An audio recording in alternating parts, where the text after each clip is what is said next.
So மக்களே, நம்ம video post பண்ணி 2 நாள் ஆச்சு. வீட்டில் ஒரு சின்ன பிரச்சனை. ஸோ அதனால தான் என்னால் வீடியோ போஸ்ட் பண்ண முடியல. இது கூட நான் முன்னாடியே எடுத்து வச்சுட்டேன். இந்த வீடியோவை எடிட் பண்ணி வாய்ஸ் கொடுத்து அப்லோட் பண்ணுறதுக்கு நேரம் இல்லை. ஒரு இன்றைக்கி அந்த நேரம் கிடச்சிச்சு. எடிட் பண்ணியாச்சு. வாய்ஸ் இப்போ கொடுத்துக்கிட்டு இருக்கேன்.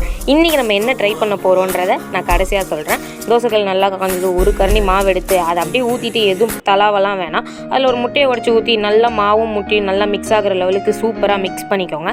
நல்லா இந்த ஸ்டேஜில் மிக்ஸ் பண்ணதும் அதில் நம்ம சாப் பண்ணி எடுத்து வச்சுருந்த சிக்கனை மேலாப்பில் தூவி விட்டுருங்க. இப்போ உங்களுக்கு தெரிஞ்சிருக்கும், நம்ம மதுரை ஃபேமஸ் கறி தோசை தான் மக்களே பண்ணுறோம். ஸோ மறக்காமல் எல்லோரும் அப்படியே சப்ஸ்கிரைப் பட்டனை ப்ரெஸ் பண்ணி நம்ம சேனலுக்கு சப்போர்ட் பண்ணுங்கள். 10K இந்த வருஷத்துக்குள்ளே நம்ம ரீச் ஆகிட்டோம்னா கண்டிப்பாக ஒரு ஸ்பெஷல் கிவ்அவே இருக்குது. ஸோ மறக்காமல் நம்ம சேனலுக்கு சப்ஸ்கிரைப் பண்ணி சப்போர்ட் பண்ணுங்கள். அடுத்தடுத்து என்ன வீடியோ பண்ணலான்றதையும் கீழே கமெண்டில் சொல்லுங்கள். கண்டிப்பாக ட்ரை பண்ணுவோம்.